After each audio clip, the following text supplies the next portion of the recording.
And the Vikings will extend their lead in the final minute of the half. Kevin O'Connell choosing to leave his guys out there. They'll go for two. They'll try and run it in with Henry. And trying to push forward, but he is going to be stuffed up in the backfield. I have to admit, I love the excitement of the two-point try. You know, to see what's going to happen, and it happens pretty quickly, doesn't it? You get an answer, and in this case, it was unsuccessful for the guys trying it. Completely unrelated. I just realized that I stole both of your pins in this last game. My bad, partner. Hey, that's okay. Well, and just in the time they went for two. The Eagles offense going to take over late in this first half.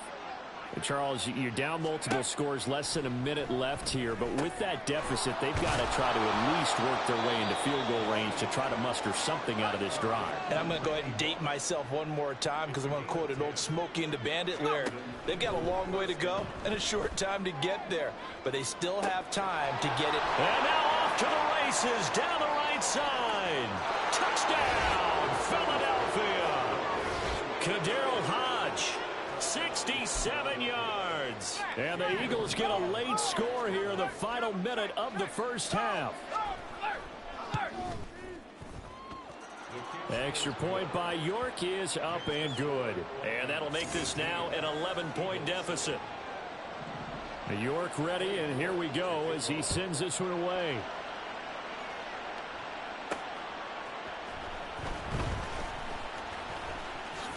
And they'll start this drive just across the 30. Pretty nice work on the return. And we spotlight Derrick Henry now.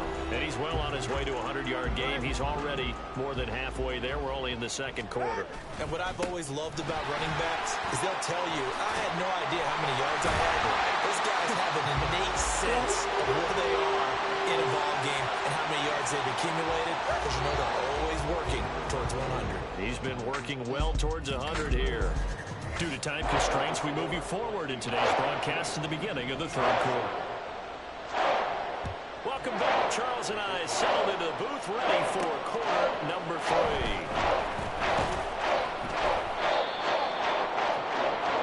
Now come the Vikings. They'll have it first on offense as we begin the third.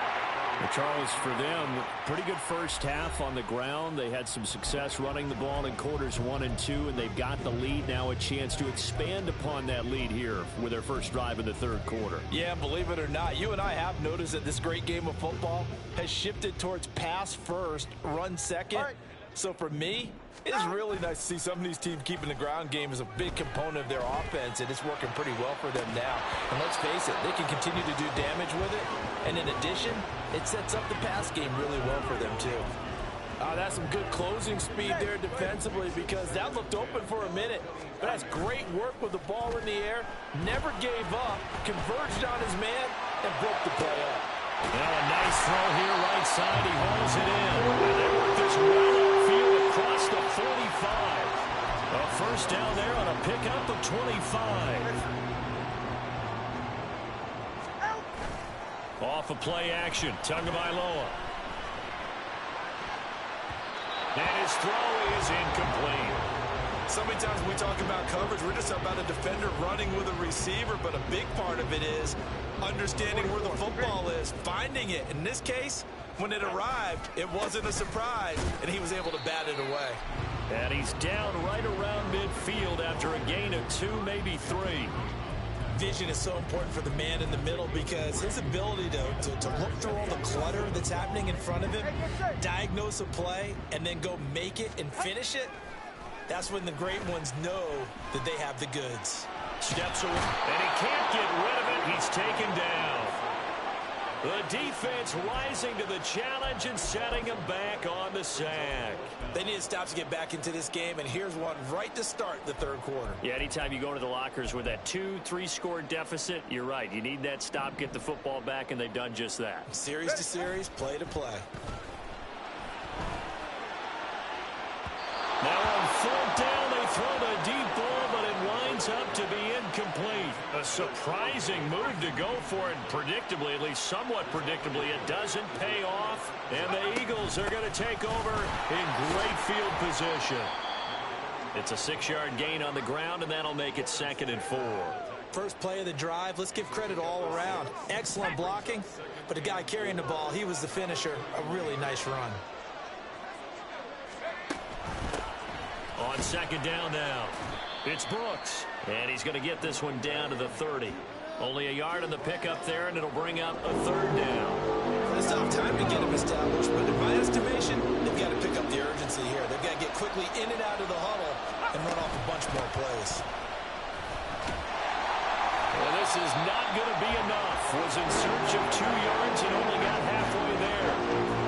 Well, they're hoping that the second half is better for him than the first half. They've got to find a way to get him going. He's a big part of their offense.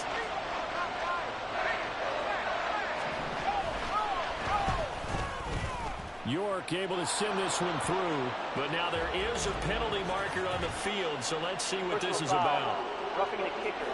Defense. And that flag accepted. A lack of discipline defensively on 4th down, and now that leads to a 1st and 10. Now a handoff up the middle. Brooks. And he'll get about 3 just outside the 10, stopped at the 11.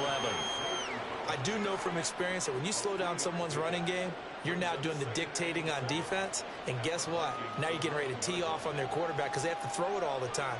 But you still have to be alert for the draws and other plays of that nature to make sure you don't get hurt.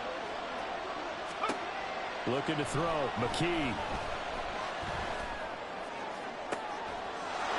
And that's going to be caught front. Eagles touchdown. Randy Moss. An 11-yard touchdown. And the Eagles are able to get a score back in the final stages of this 3rd quarter. They're going to try and run. And he'll get in for the 2 points. And that'll cut the deficit down to just a field goal.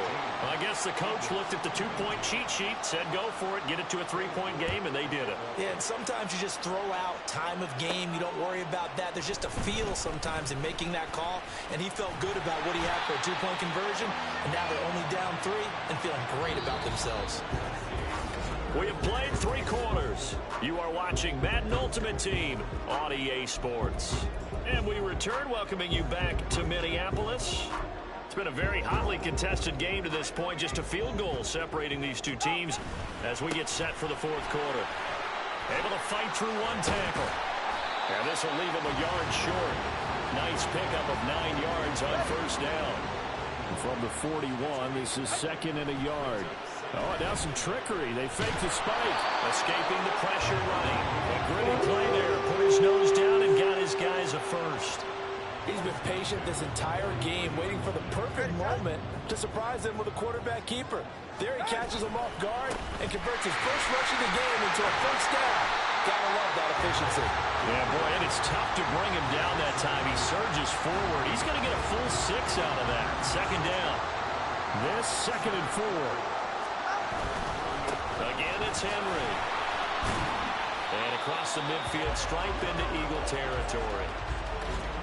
3 points separating these 2 sides with 2 minutes left to go in the 4th. So the Vikings in possession of the football as we get you reset. Now, this is a big 3rd down, and you'd have to think we'd see a timeout right away if they can't stop him here. And now we'll see a timeout used on defense as they stop it right out of the break with 1:57 to go in the ballgame. 5 points of contact necessary at this stage as they'll run on 1st down. Now the Eagles will use the 2nd of their timeouts. That'll leave them with just 1 remaining in this 4th quarter of play. The Eagles will take their 3rd and final timeout. And they'll be disappointed to have to burn one there after giving up the 1st down. Henry will get it. He's been busy today. And a really good show of force there as he gets through for 4 tough yards. I like it. I like the call. Still an opportunity to run the football and chew up a little more time off the clock. And this play's still live. He faked the spike. Going to throw it. So there you go. Save your best scramble of the day for a big-time situation in the 4th quarter, picking up the 1st. You don't want to use it up early, right? You want to make sure you save it for that exact moment, that key time. And that's what he did, although you and I both know it wasn't planned that way. But what a nice job using his eyes, scanning the field, and realizing when it was time to exit the pocket and go.